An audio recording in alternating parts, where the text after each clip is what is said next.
चलिए दोस्तों, अब तक हम ये देख चुके हैं कि आयनिक कंपाउंड क्या होते हैं, आयनिक बॉन्ड क्या होता है और किस तरीके से आयनिक बॉन्ड का फॉर्मेशन होता है। अब देखिए दोस्तों, अब आज के लेक्चर में हम ये देखने वाले हैं कि जो आयनिक कंपाउंड है वो कौन कौन सी प्रॉपर्टी शो करता है, यानी कि कैरेक्टरिस्टिक्स ऑफ आयनिक कंपाउंड कौन कौन सी प्रॉपर्टी शो करता है। क्लियर। देखिए दोस्तों, कैरेक्टरिस्टिक्स ऑफ आयनिक कंपाउंड को समझने के लिए आपको एक छोटी सी ट्रिक बताता हूँ। अगर वो चीज़ आप अच्छे से समझ गए तो सारी प्रॉपर्टीज, सारे कैरेक्टरिस्टिक्स ऑफ आयनिक कंपाउंड आप खुद ही बता देंगे। देखिए इधर हमें पता है कि आयनिक कंपाउंड में क्या होता है, कैटायन होता है, एनायन होता है और इनके बीच में क्या होता है, अट्रैक्शन होता है। और इसी अट्रैक्शन को हम क्या बोलते हैं, आयनिक बॉन्ड बोलते हैं। और जिन कंपाउंड के अंदर आयनिक बॉन्ड पाया जाता है उन्हीं कंपाउंड को हम आयनिक कंपाउंड के नाम से जानते हैं। तो आयनिक कंपाउंड में होता क्या है, बेसिकली कैटायन होगा, positively charge ion is known as cation, और नेगेटिवली चार्ज आयन को हम क्या बोलते हैं, एनायन बोलते हैं। तो आयनिक कंपाउंड में बेसिकली एक कैटायन होगा, एक एनायन होगा, और हमें ये पता है कि दो अपोजिटली चार्ज स्पीसीज के बीच में हमेशा क्या पाया जाता है, अट्रैक्शन पाया जाता है। क्लियर। और इसी अट्रैक्शन को हम क्या बोलते हैं, इसी अट्रैक्शन को हम क्या बोलते हैं, आयनिक बॉन्ड बोलते हैं। तो आयनिक बॉन्ड को कैसे डिफाइन करोगे कि दो अपोजिटली चार्ज आयन यानी कैटायन और एनायन के बीच में जो इलेक्ट्रोस्टैटिक फोर्स ऑफ अट्रैक्शन होता है उसे ही हम आयनिक बॉन्ड बोलते हैं। क्लियर। यहाँ तक सारी चीज़ें हम देख चुके हैं। अब दोस्तों ये ध्यान रखिएगा कि दो अपोजिटली चार्ज आयन के बीच में यानी कैटायन और एनायन के बीच में ये जो अट्रैक्शन होता है वो बहुत ही स्ट्रांग होता है, वेरी स्ट्रांग। तो मैं ये कह सकता हूँ कि जो आयनिक बॉन्ड होगा वो कैसा होता है, वेरी स्ट्रांग होता है, यानी इसका नेचर कैसा होता है, ये बहुत ही स्ट्रांग होता है। क्लियर।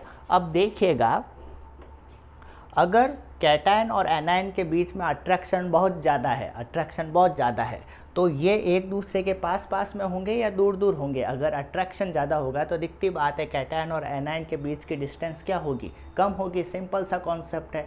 तो आप खुद बताइए, अगर मैं बात करूं आयनिक कंपाउंड के पहले कैरेक्टरिस्टिक्स जिसको मैं बोल सकता हूं फिजिकल स्टेट की।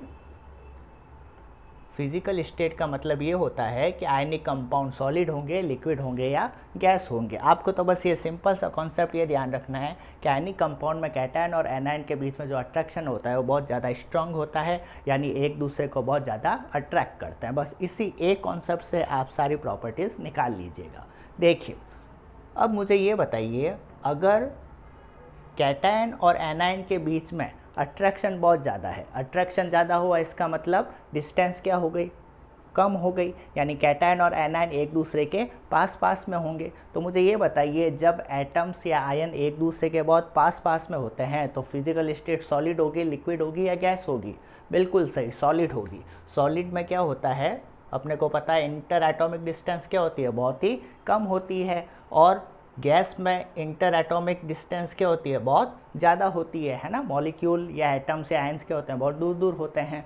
और लिक्विड में इंटरमीडिएट स्टेट पाई जाती है, ना तो बहुत ज़्यादा पास में ना बहुत ज़्यादा दूर। ठीक है। तो अगर मैंने बोला कि आयनिक कंपाउंड में कैटायन और एनायन के बीच में पाया जाने वाला अट्रैक्शन बहुत स्ट्रांग होता है, तो दिखती बात है ये पास पास में आएंगे, और पास पास में आएंगे तो फिजिकल स्टेट कौन सी हो जाएगी, सॉलिड हो जाएगी। बिल्कुल सही। तो पहला कैरेक्टरिस्टिक्स क्या बना कि जो आयनिक कंपाउंड होते हैं वो फिजिकल स्टेट सॉलिड शो करते हैं। यानी कि अपने को पता ही है NaCl क्या हो गया, सिंपल सा एग्जाम्पल आयनिक कंपाउंड का NaCl, जिसमें Na प्लस होता है, Cl माइनस होता है, और दोनों के बीच में अट्रैक्शन होता है, तो NaCl एक आयनिक कंपाउंड होता है। अब मुझे ये बताइए, NaCl जो नमक होता है, सॉल्ट होता है, वो सॉलिड ही तो होता है। तो क्यों होता है, इस रीज़न के कारण कि इनमें दोनों आयनों के बीच में अट्रैक्शन ज़्यादा होता है, जिसके कारण इनकी फिजिकल स्टेट क्या होगी, सॉलिड होगी। तो देखो, इस कॉन्सेप्ट से आपने खुद नहीं बता दिया ना, फिजिकल स्टेट क्या होगी, सॉलिड होगी।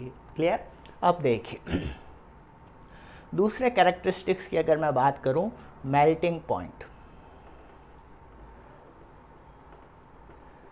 अब ये आपको पता ही है कि बॉइलिंग पॉइंट क्या होता है, मेल्टिंग पॉइंट क्या होता है। देखिए, लिक्विड के केस में तो हम बात करते हैं बॉइलिंग पॉइंट की, और सॉलिड के केस में हम बात करते हैं मेल्टिंग पॉइंट की। बॉइलिंग पॉइंट वो टेम्परेचर होता है जिस पर कोई लिक्विड बॉयल होना शुरू हो जाता है, वेपर में कन्वर्ट होना शुरू हो जाता है, और मेल्टिंग पॉइंट वो टेम्परेचर होता है जिस पर कोई सॉलिड मेल्ट होना शुरू हो जाता है, पिघलना शुरू हो जाता है, लिक्विड में कन्वर्ट होना शुरू हो जाता है। क्लियर? तो आयनिक कंपाउंड के केस में हम बॉइलिंग पॉइंट की बात करेंगे या मेल्टिंग पॉइंट की बात करेंगे? बिल्कुल सही, मेल्टिंग पॉइंट की बात करेंगे, क्योंकि आयनिक कंपाउंड कैसे होते हैं? सॉलिड होते हैं, और सॉलिड के केस में हम क्या देखते हैं? मेल्टिंग पॉइंट देखते हैं, जबकि लिक्विड के केस में हम क्या देखते हैं? बॉइलिंग पॉइंट देखते हैं। आपको पता ही है कि वाटर का बॉइलिंग पॉइंट कितना होता है? 100 डिग्री सेल्सियस होता है ना? क्यों? क्योंकि वाटर क्या है? लिक्विड है, तो 100 डिग्री सेल्सियस पे वो उबलना शुरू हो जाता है। जबकि अगर मैं बात करूं आइस की, तो आइस सॉलिड है, तो वहाँ पे हम किसकी बात करते हैं? मेल्टिंग पॉइंट की। आइस का मेल्टिंग पॉइंट कितना होता है? 0 डिग्री सेल्सियस, क्योंकि वहाँ पे आइस मेल्ट होना शुरू हो जाता है, लिक्विड वाटर में कन्वर्ट होना शुरू हो जाता है। क्लियर? अब देखिए, तो मेल्टिंग पॉइंट क्या हो गया? वो टेम्परेचर जिस पर कोई सॉलिड मेल्ट होना शुरू हो जाए, पिघलना शुरू हो जाए, लिक्विड में कन्वर्ट होना शुरू हो जाए। ठीक है? अब मुझे आप खुद सोच के बताइएगा, इसी कॉन्सेप्ट को ध्यान में रखते हुए कि आयनिक कंपाउंड में कैटायन और एनायन के बीच में अट्रैक्शन बहुत स्ट्रांग है, तो मुझे ये बताइए कि मेल्टिंग पॉइंट ज़्यादा होगा या कम होगा? यानी उस सॉलिड को या आयनिक कंपाउंड को मेल्ट करने के लिए मुझे ज़्यादा टेम्परेचर की ज़रूरत पड़ेगी या थोड़े से टेम्परेचर से ही काम चल जाएगा? आप थोड़ा दिमाग पर जोर डालिए। देखिए देखिएगा, A+ है, B- है, कैटायन है और एनायन है। इनके बीच में जो अट्रैक्शन है वो कैसा है? बहुत ही स्ट्रॉन्ग है, स्ट्रॉन्ग अट्रैक्शन। ये जो अट्रैक्शन है वो कैसा है? बहुत ही स्ट्रॉन्ग है। तो देखिएगा, मुझे क्या करना है, मेल्टिंग पॉइंट में अपन क्या करते हैं? सॉलिड को किस में कन्वर्ट करना है? लिक्विड में कन्वर्ट करना है। और सॉलिड लिक्विड में कन्वर्ट होगा कैसे? अगर किसी तरीके से मैं इनके जो सॉलिड के जो मॉलिक्यूल्स है या आयन्स है उनको मैं दूर दूर कर दूं, तो दूर दूर करते ही ये किस में कन्वर्ट हो जाएगा? लिक्विड में कन्वर्ट हो जाएगा या नहीं हो जाएगा? तो मेल्टिंग के लिए हमें यही तो करना है कि किसी तरीके से अगर मैं सॉलिड के जो मॉलिक्यूल्स है या आयन्स है उनको मैं किसी तरीके से दूर दूर कर दूं, और जैसे ही मैं दूर दूर करूंगा तो जैसे ही मॉलिक्यूल या आयन दूर हुए तो वो किस में कन्वर्ट हो जाएगा? लिक्विड में कन्वर्ट हो जाएगा। सिंपल सा कॉन्सेप्ट है। मॉलिक्यूल पास पास में तो सॉलिड है, दूर दूर है तो लिक्विड है, बहुत ज़्यादा दूर है तो गैस हो जाएगा। क्लियर? अब इधर देखिए, यहाँ पे अट्रैक्शन बहुत स्ट्रांग है। अगर अट्रैक्शन बहुत स्ट्रांग है तो ये A+ और B- एक दूसरे से पास पास में रहना चाहेंगे। क्लियर? क्यों? क्योंकि अट्रैक्शन बहुत ही ज़्यादा स्ट्रांग है। ठीक है? अब मुझे क्या करना है? इन मॉलिक्यूल को क्या करना है? या आयंस को क्या करना है? दूर दूर करना है। अब अगर आयंस को मैं दूर दूर करूँगा तो क्या ये आयंस आसानी से दूर दूर हो जाएंगे? बिल्कुल सही, नहीं हो पाएंगे। क्यों? क्योंकि दोनों के बीच में जो इंटर आयनिक अट्रैक्शन है वो बहुत ही स्ट्रांग है, तो आसानी से ये दूर हो नहीं पाएंगे। अब इनको दूर करना बहुत ज़्यादा डिफ़िकल्ट हो गया। अब डिफ़िकल्ट हो गया तो मुझे इनको दूर करने के लिए ज़ोर ज़्यादा लगाना पड़ेगा या कम लगाना पड़ेगा? बिल्कुल सही, ज़ोर मुझे ज़्यादा लगाना पड़ेगा। डिफ़िकल्ट काम को करने में ज़ोर ज़्यादा लगाना पड़ता है, और अगर ज़ोर ज़्यादा लगाना पड़ेगा यानी कि मुझे एनर्जी ज़्यादा सप्लाई करनी पड़ेगी। I have to supply more energy, यानी मुझे ज़्यादा देर तक इसको क्या करना पड़ेगा? गर्म करना पड़ेगा, ताकि ये आसानी से अलग हो जाए, दूर दूर चले जाए। क्लियर? और अगर मुझे ज़्यादा गर्म करना पड़ेगा तो टेम्परेचर क्या हो जाएगा? बढ़ जाएगा। ज़्यादा गर्म करना पड़ेगा, ज़्यादा देर तक गर्म करना पड़ेगा इन आयन को दूर दूर करने के लिए, तो टेम्परेचर क्या हो जाएगा? बढ़ जाएगा। और अगर टेम्परेचर बढ़ गया तो मेल्टिंग पॉइंट भी क्या हो जाएगा? बढ़ जाएगा। सिंपल सा कॉन्सेप्ट। तो मैं क्या कह सकता हूँ कि आयनिक कंपाउंड के जो मेल्टिंग पॉइंट होते हैं वो कैसे होते हैं? Very high. क्यों होते हैं? क्योंकि इनमें जो आयन्स होते हैं, अपोजिट आयन, इनके बीच में अट्रैक्शन बहुत ज़्यादा स्ट्रांग होता है। अट्रैक्शन ज़्यादा होगा तो इंटर आयनिक डिस्टेंस कम होगी, ये आसानी से दूर जाएंगे नहीं, यानी आसानी से मेल्ट होंगे नहीं। फिर भी मुझे अगर मेल्ट करना है तो I have to supply more energy, तो मुझे ज़्यादा गर्म करना पड़ेगा, ज़्यादा जोर लगाना पड़ेगा, ज़्यादा गर्म, ज़्यादा देर तक गर्म करना पड़ेगा, तो टेम्परेचर बढ़ जाएगा। और टेम्परेचर बढ़ते ही मेल्टिंग पॉइंट भी बढ़ गया, क्योंकि मेल्टिंग पॉइंट होता है क्या है? मेल्टिंग पॉइंट टेम्परेचर ही है जिस पर कोई सॉलिड किस में कन्वर्ट हो जाता है? लिक्विड में। तो ये बात आपके समझ में आई कि नहीं आई कि मेल्टिंग पॉइंट इनके ज़्यादा होंगे? क्यों होंगे? उसका रीज़न भी आप समझ गए होंगे। क्लियर? यहाँ तक कोई दिक्कत? ठीक है। अब हम तीसरी प्रॉपर्टीज़ की बात करते हैं। अब इसका स्क्रीनशॉट लेना चाहे तो ले लीजिए।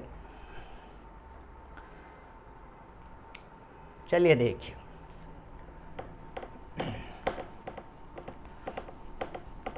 अब हम नेक्स्ट प्रॉपर्टी या नेक्स्ट कैरेक्टरिस्टिक्स की बात करें तो देखिएगा, इन आयनिक कंपाउंड का जो एक्वस सॉल्यूशन होता है, वो इलेक्ट्रिसिटी का क्या होता है, गुड कंडक्टर होता है, यानी इनमें से इलेक्ट्रिसिटी आसानी से पास हो सकती है। ठीक है, अब नया वर्ड क्या है, एक्वस सॉल्यूशन तो कुछ नहीं है, एक्वस सॉल्यूशन का मतलब है उसमें पानी मिला दिया, पानी मिलाकर सॉल्यूशन तैयार कर दिया। फॉर एग्जांपल, अगर मैंने नमक लिया, नमक को पानी से भरी गिलास में डाल दिया, तो नमक पानी में डिज़ोल्व हो जाएगा, तो मैं क्या बोलूँगा, ये हो गया aqueous solution of sodium chloride. Clear, aqueous solution का मतलब पानी मिलाकर आपने उसका सॉल्यूशन तैयार कर दिया, और इस सॉल्यूशन में NaCl तो हो जाएगा सॉल्यूट, और वाटर हो जाएगा सॉल्वेंट। ये सारी चीज़ें आप 9th में पढ़ चुके हैं। ठीक है, तो एक्वस सॉल्यूशन का मतलब पानी मिलाकर आपने सॉल्यूशन तैयार कर दिया। ठीक है, तो मैंने किया क्या, देखिएगा,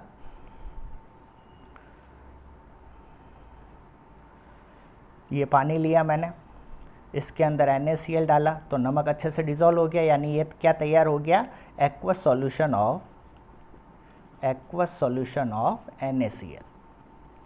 NaCl क्या है, आयनिक कंपाउंड। आयनिक कंपाउंड के एग्जाम्पल के तौर पर अपन क्या ले रहे हैं, NaCl ले रहे हैं। ठीक है, अब इसमें क्या है, ये तो हो गया वाटर, और ये क्या हो गया, NaCl, और दोनों मिलाकर क्या बना दिया इसने, एक्वस सॉल्यूशन ऑफ NaCl। ठीक है, अब जब हम इसका इलेक्ट्रोलाइसिस करेंगे, इलेक्ट्रोलाइसिस का मतलब एनोड कैथोड डालकर बैटरी से जब आप इसको कनेक्ट करोगे, एक पार्ट होता है एनोड, और एनोड पर हमेशा कौन सा चार्ज होता है, पॉजिटिव चार्ज, और ये होता है कैथोड। कैथोड पर कौन सा चार्ज होता है, हमेशा नेगेटिव चार्ज होता है। और एनोड और कैथोड को कंबाइंड रूप से आप क्या बोलते हो, इलेक्ट्रोड बोलते हो। यानी इलेक्ट्रोड दो टाइप के, एक होता है एनोड, एक होता है कैथोड। एनोड पे पॉजिटिव चार्ज होता है और कैथोड पर हमेशा नेगेटिव चार्ज होता है, और इनको अपन ने किससे कनेक्ट कर दिया, बैटरी से। क्लियर, तो इसमें से ये जो एक्वस सॉल्यूशन है, इसमें से इलेक्ट्रिसिटी पास हो सकती है, ये इनकी एक प्रॉपर्टी होती है। अब इलेक्ट्रिसिटी क्यों पास हो सकती है, क्यों ये इलेक्ट्रिसिटी के कंडक्टर होते हैं, ये चीज़ अपने को समझनी है। तो देखिएगा,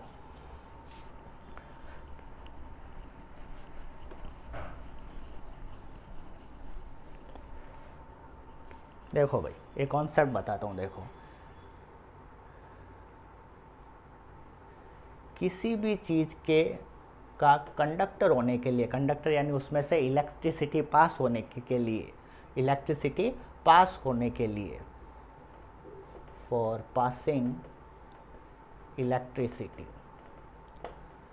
एक शर्त है भैया। क्या शर्त है, कि किसी भी सब्सटेंस या किसी भी सॉल्यूशन में से इलेक्ट्रिसिटी कब पास हो सकती है, यानी कब वो गुड कंडक्टर की तरह बिहेव कर सकता है, जब उसके अंदर चार्ज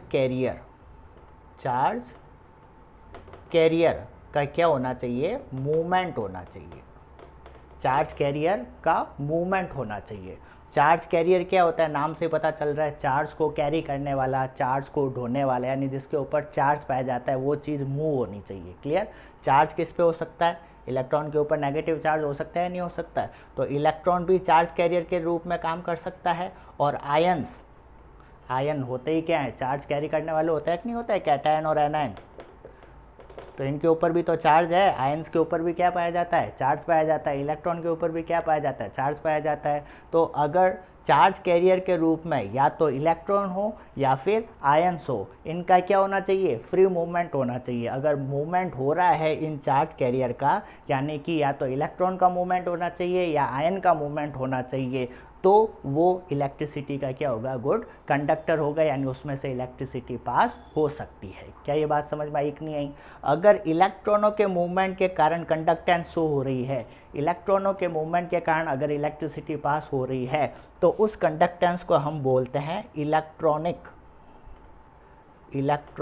कंडक्टेंस। क्लियर? और अगर आयनों के मूवमेंट के कारण अगर कंडक्टेंस शो हो रही है, तो उसे हम बोलते हैं आयोनिक कंडक्टेंस। कंडक्टेंस, यानी अगर आयनों के मूवमेंट के कारण अगर इलेक्ट्रिसिटी सॉल्यूशन में से पास हो सकती है तो वो कंडक्टेंस को हम क्या बोलेंगे, आयनिक कंडक्टेंस बोलेंगे। और अगर इलेक्ट्रॉनों के मूवमेंट के कारण इलेक्ट्रिसिटी पास हो सकती है किसी भी मेटल में से तो उसे हम क्या बोलते हैं, इलेक्ट्रॉनिक कंडक्टेंस बोलते हैं। क्लियर। अब इधर देखिए, इधर क्या होगा, देखना इधर, यहाँ पे क्या था, NaCl था, नमक क्या है, NaCl है ना। जब NaCl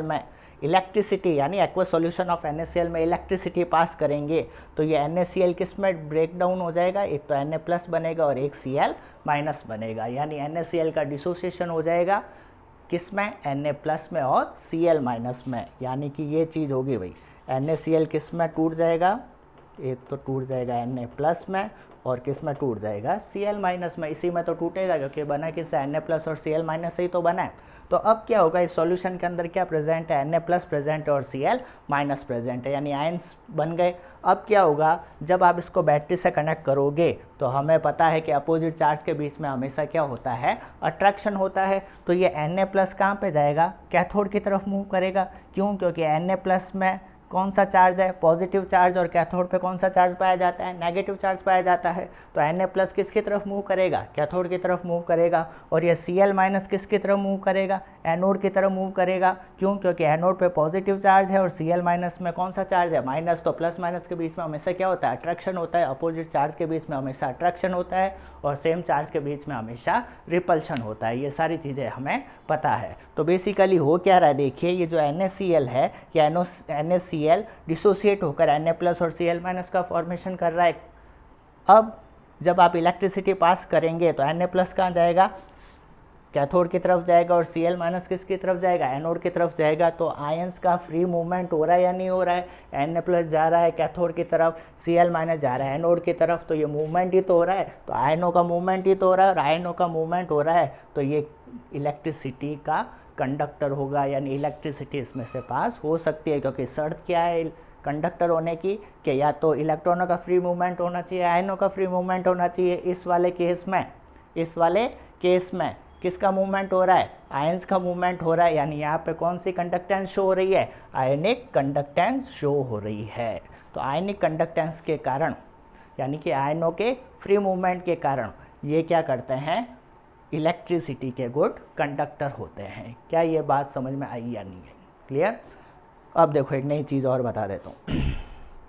ये जो पूरा प्रोसेस है इसको इलेक्ट्रोलाइसिस बोलते हैं भाई। क्या बोलते हैं, इलेक्ट्रोलाइसिस। इलेक्ट्रो यानी इलेक्ट्रिसिटी पास करी, लाइसिस यानी टूटना, यानी इलेक्ट्रिसिटी पास करने पर टूट रहा है। कौन टूट रहा है, NaCl टूट रहा है। तो इसी प्रोसेस को अपन क्या बोलते हैं, इलेक्ट्रोलाइसिस। और यहाँ पे NaCl क्या कहलाएगा, इलेक्ट्रोलाइट कहलाएगा। क्या कहलाएगा, इलेक्ट्रोलाइट। NaCl को क्या बोलते हैं, इलेक्ट्रोलाइट बोलते हैं। तो इलेक्ट्रिसिटी पास करने पर इलेक्ट्रोलाइट अपने आयनों में डिसोसिएट होगा, और डिसोसिएट होने पर कैथोड और एनोड पर जाएगा। तो ये सारा प्रोसेस क्या कहलाता है, इलेक्ट्रोलाइसिस कहलाता है। क्या कहलाता है, इलेक्ट्रोलाइसिस। समझ गए। तो हम अब तक ये देख चुके हैं कि अगर मैं आयनिक कंपाउंड की बात करूं तो पहली चीज़ तो क्या होता है, ये ध्यान रखना है कि इसमें आयनों के बीच में जो अट्रैक्शन होता है बहुत ज़्यादा स्ट्रांग होता है। तो इसी से हमने ये निकाल लिया कि इनका फिजिकल स्टेट कौन सी होगी, सॉलिड होगी।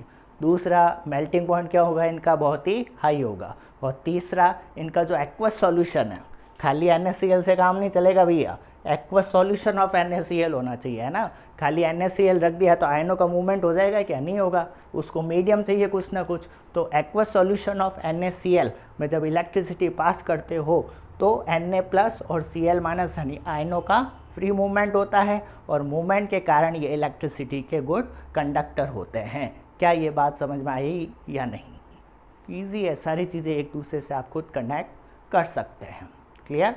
अब एक लास्ट प्रॉपर्टी बता देता हूँ, देखिए इधर, इसका आप स्क्रीनशॉट लेना चाहे तो ले लीजिए।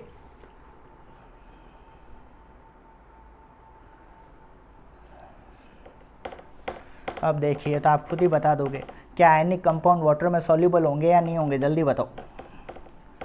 क्या आयनिक कंपाउंड वाटर में सॉल्यूबल होंगे या नहीं होंगे, बोले तो सॉल्यूबिलिटी इन वाटर। बताओ भाई, सिंपल सा कॉन्सेप्ट है। NaCl नमक पानी में डिजोल्व होता है या नहीं होता है? होता है। तो हम क्या बोल देंगे कि जो आयनिक कंपाउंड होता है वो वाटर में क्या होता है, सॉल्यूबल होता है। अब आप पूछोगे क्यों होता है, कैसे होता है, तो कुछ नहीं, इधर देखिए, एक कॉन्सेप्ट ध्यान रखना, लाइक डिजोल्व लाइक, लाइक